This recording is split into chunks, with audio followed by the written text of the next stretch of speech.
Hello elementary teachers and staff. This is Computer Literacy Quarter 2's video. Friendly reminder that this is for grades 1 through 5. If you are a kindergarten teacher or supporting staff member, please go back to quarter video 1 if you need to review any of those, but those are the 8 content areas that we wish for you to highlight with students. No need to go any further. For grades 1 through 5, please continue as we talk about 4 additional topics that your students may well already be aware of, but we want to make sure that we're introducing and exposing them to the proper content and vocabulary and terminology throughout the course of those standards. Now, the first topic of discussion would be using shortcuts. For my primary teachers, grades 1 and 2, this could be as simple as helping students understand what shortcuts are in real life and then how that correlates to what a shortcut is on my computing device. It's just a shortened way of doing something, right? It takes less time. So for example, a great place to start in grades 1 and 2 could be Control T in my Google browser. That opens up a new tab in my Chrome browser. Another great place to add on, if I'm thinking about later elementary years, would be Control Shift T. That brings back any tabs, even if they're already closed out, even if it's opening up a completely different window. So just 2 examples of how I could use shortcuts to not only help my students get to somewhere quicker, but also giving them an understanding of what shortcuts really are. And if you're interested, there's tons of Google searches you could do to add shortcuts to your list for your students and for yourself that would be helpful in your everyday teaching. Now, our next topic of discussion is creating, saving, and editing a file. Now, my primary teachers, don't freak out on me. This could be as simple as going into Seesaw and showing students how to create a file themselves. That would be pressing the green plus button, going in, creating whatever content they want. This could also be a great introductory lesson to Seesaw on how to use those tools, the draw tools, the drag and drop tools, importing a picture. All of those things could be a part of this lesson too, and then you have that for later and they know how to use Seesaw.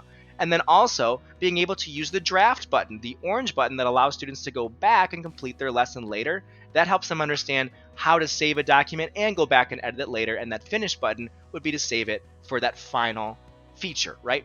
Now, for my upper elementary grades, we could also incorporate Seesaw, but something like Google Classroom or creating something in Google Docs will work just the same. How to create a file, name that file, go in and edit it later. Again, these are already probably things that you're doing with your students, but really exposing them to that content specifically and using that terminology is what we're looking for. The next topic of discussion is speaking to an adult prior to any purchases. Now, we wouldn't anticipate that this would necessarily be a problem throughout the course of the school year if they're on student devices. Most of these things are locked down, but do your best to find an opportunity to where you are talking with students about just asking for adult permission before students do something on their device, especially if it involves purchasing. Again, you're probably doing this stuff anyway, but really making sure that it's explicitly shown to students that we should ask for adult permission before downloading or purchasing anything on our devices. That's all we're looking for here. Again, it's all about exposure. The last topic of discussion for quarter 2 would be signing out of a device or account. This doesn't mean that we want for you to practice students signing out of their devices, because that's going to take a lot of your time, right? All that we're looking for is helping students to understand the difference between signed in and signed out and what signing out of a device looks like. When they close their laptops or their Chromebooks, they are being signed out of their device because they technically then have to put their password again in order to log back in. So they are technically signing out if they close their device, and when they open it back up, it's asking them to put their password back in. Versus them just leaving their laptop open, they're still signed in, and someone could go into their account acting as that signed in user. So we just want to talk about when it's appropriate to sign out and when we don't need to. Now, if you are a first or second grade teacher, this is as far as you need to go as far as exposing content to students. No need to come back for quarter 3 and quarter 4 videos. That would be for grades 3 through 5.